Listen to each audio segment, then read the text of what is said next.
कि राज्यसभा सांसद नीरज टांगी जी और जो कि राजस्थान से आते हैं।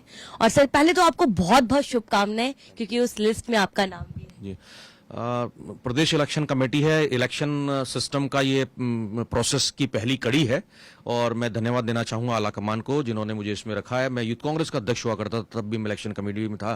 पहले भी मुझे मौका मिला है ये इलेक्शन कमेटी में रहने का। प्रदेश इलेक्शन कमेटी बेसिकली जो है एक इलेक्शन प्रोसेस का वो पार्ट है जहां जब बायोडाटा आएंगे, डिटेल्स आएंगी, कैंडिडेट्स अपनी अपनी जो है दावेदारी पेश करेंगे, उनको शॉर्टलिस्ट करके एक सिस्टम जमाना, हर विधानसभा से कितने लोगों को जो है लिस्ट में रखना है, किन किन लोगों को चुनाव लड़ाने के लिए पार्टी जो है तैयार करेगी, वो टोटल काम प्रदेश इलेक्शन कमेटी करती है। मैं समझता हूं कि ये प्रदेश इलेक्शन कमेटी के डिक्लेरेशन के बाद में राजस्थान में एक इलेक्शन मोड शुरू हो चुका है। लेकिन इलेक्शन मोड में हम पिछले 2 साल से हैं। लगातार आपने देखा होगा कि कोई भी स्टेट जहां पे कोई सरकार होती है, उस सरकार की कार्यशैली के ऊपर टिप्पणियां शुरू हो जाती हैं 3-3.5 साल पूर्ण होने के बाद में। राजस्थान में कांग्रेस की सरकारें भी रही हैं और अन्य दलों की सरकार भी रही है। पहले राजस्थान में जब भी 3-3.5-4 साल पूर्ण होते थे तो सार्वजनिक स्थलों पर जब चर्चा होती थी तो ये होता था कि सरकार की क्या कार्यशैली है, सरकार ने कैसा काम किया है, क्या सरकार रिपीट होगी या सरकार जो है इस बार इन कमियों की वजह से हार का सामना करना पड़ेगा। इस तरह की जो है एक जिसे कहेंगे कि चर्चा आम लोगों के बीच में शुरू हो जाती थी। राजस्थान के अंदर कांग्रेस को लेकर के ऐसी चर्चा नहीं है। चर्चा है इस बात की कि अशोक गहलोत जी ने बेहतरीन स्कीम्स लागू की है राजस्थान के अंदर, और जिस प्रकार से राजस्थान में काम हो रहा है वो ट्रेंड, जो एक ऑल्टरनेट गवर्नमेंट का ट्रेंड राजस्थान में था, वो ट्रेंड इस बार टूटेगा और फिर से कांग्रेस की सरकार राजस्थान में कायम होगी। जनता ने अपना मानस बना लिया है। किसी तरह की एंटी इनकम्बेंसी इस वक्त राजस्थान में देखने को नहीं मिल रही है। अशोक गहलोत जी के नेतृत्व में पुनः राजस्थान की जनता कांग्रेस की सरकार चाहती है। सवाल ये भी उठता है कि अब चुनाव के दिन बहुत नजदीक हैं। चुनाव के दिनों में ये लिस्ट आना, लिस्ट में तमाम बड़े नेताओं का शामिल होना, हालांकि सभी वर्ग जाति के लोगों को इस लिस्ट में भूमिका दी गई है, वहीं कई मंत्रियों के नाम भी हैं।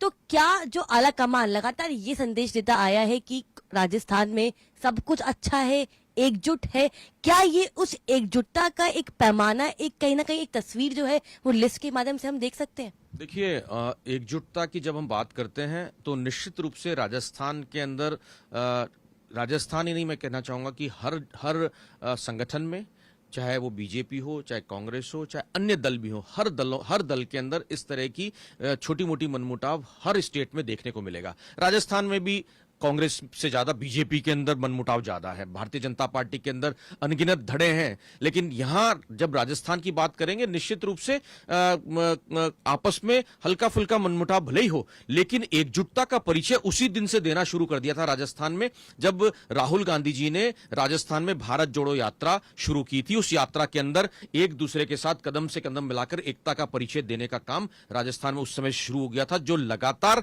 देखने को मिल रहा है। अभी हाल ही के अंदर जो राजस्थान की एक मीटिंग राष्ट्रीय नेताओं ने बुलाई थी, उसमें आला कमान के सामने एकजुटता का परिचय पुनः नजर आया था। और मैं समझता हूं कि ये चुनाव में भी इस तरह का नजारा होगा। एकजुटता के साथ में एक होकर के हम लोग जो है राजस्थान में चुनाव लड़ेंगे और निश्चित रूप से इस बार कांग्रेस की सरकार राजस्थान में हम लोग बनाएंगे। कांग्रेस का कार्यकर्ता एकजुट है और जनता भी इस बार अपना मानस बना के चल रही है।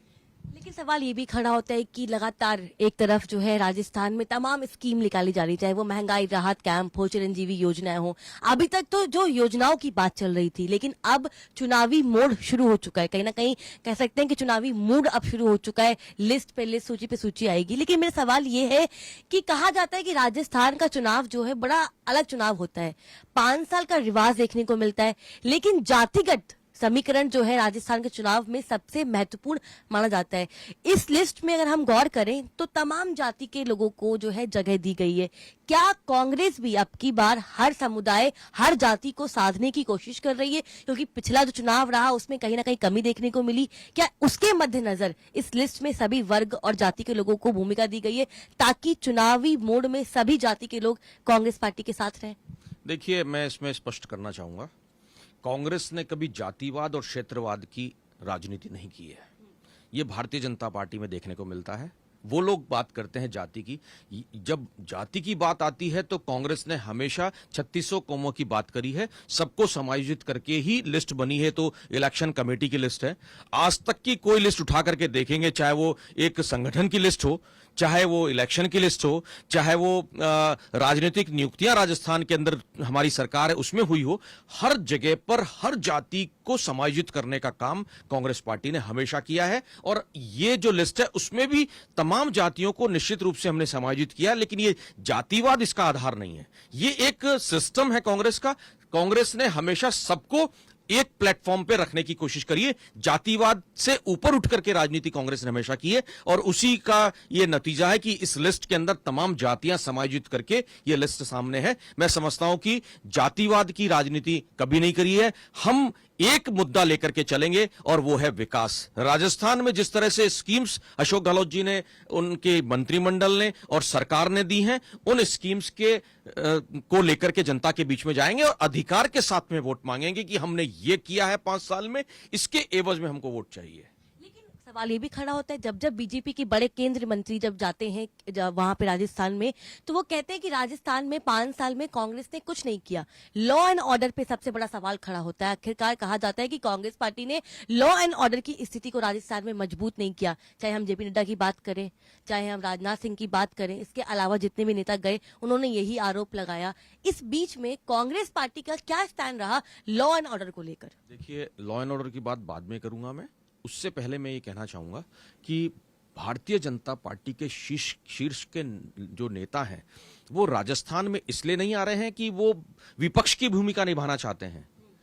उनके पार्टी में जिस तरह की बिखराव है, उस बिखराव को समेटने के लिए वो लोग आ रहे हैं। भारतीय जनता पार्टी में ग्रुपिज्म इतना ज्यादा हो चुका है, उसको सही करने के लिए शीर्ष के नेताओं को राजस्थान के चक्कर लगाने पड़ रहे हैं। और जहां तक लॉ एंड ऑर्डर की सिचुएशन की बात है, आपने अभी देखा होगा कि 2 दिन पहले ही एक मामला राजस्थान में हुआ, उसमें तुरंत 2 घंटे के अंदर अंदर जो कल्प्रिट्स थे उनको पकड़ने का काम राजस्थान की सरकार ने, राजस्थान के एडमिनिस्ट्रेशन ने, पुलिस ने किया।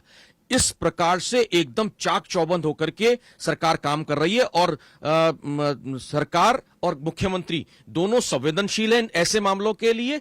जहां हम बात करते हैं मणिपुर के अंदर जिस तरह के हालात 77 दिन के बाद में एक व्यक्ति बड़ी मुश्किल से उन्होंने पकड़ा है, यहां जब भी ऐसी कोई लॉ एंड ऑर्डर की हल्की सी भी कोई सिचुएशन राजस्थान में बनी है, तुरंत प्रभाव से जो लोग जिन्होंने ऐसे कोई नेगेटिव काम किए हैं, जो विक्टिम, जो ऐसे नेगेटिव काम करने वाले लोग हैं, क्रिमिनल्स हैं, या जिन्होंने भी लॉ एंड ऑर्डर बिगाड़ने की कोशिश करी है, उनको सख्त से सख्त सजा देने का काम तुरंत प्रभाव से सरकार ने किया है। ये राजस्थान के अंदर ये जितने भी अब तक केसेस हुए हैं उनमें देखने को मिला है। आपने कहा कि अभी 2 दिन पहले आपने एक वाक्य का जिक्र किया, आपने कहा कि तुरंत सरकार ने कार्रवाई की और लोगों को अरेस्ट किया। आज प्रधानमंत्री नरेंद्र मोदी जब संसद पहुंचे, पार्लियामेंट में, उन्होंने उस वाक्य का जिक्र किया। उन्होंने कहा कि राजस्थान की स्थिति देखने को मिल रही है, मणिपुर की देखने को मिल रही है। लगातार प्रधानमंत्री के साथ तमाम केंद्रीय मंत्री इसी बात पे कांग्रेस पार्टी को टारगेट करते हैं कि लॉ एंड ऑर्डर जो है वो सही नहीं है। उसके अलावा तमाम योजनाओं की अगर हम बात करें, आप लोग बोलते हैं कि हम इतनी सारी योजनाएं लेके आए, लेकिन बीजेपी बोलती है कि प्रदेश में विकास तो हुआ ही नहीं। देखिए, विकास की जहां तक बात है, प्रदेश में विकास जितना हुआ है मैं समझता हूं इतना पहले कभी नहीं हुआ। मेरा एक विधानसभा क्षेत्र है जहां से मैंने विधानसभा चुनाव लड़ा था, रेवदर। छोटा सा उदाहरण देना चाहूंगा। मुख्यमंत्री जी जैसे कहते हैं ना कि आप मांगते मांगते थक जाएंगे, मैं देते देते नहीं थकूंगा, तो वो तो ये थे राज्यसभा सांसद नीरज डांगी, जिनका कहना था कि पूरी मुस्तैदगी के साथ, पूरी तैयारी के साथ 2023-24 के चुनाव के रण के लिए तैयारी की जा रही है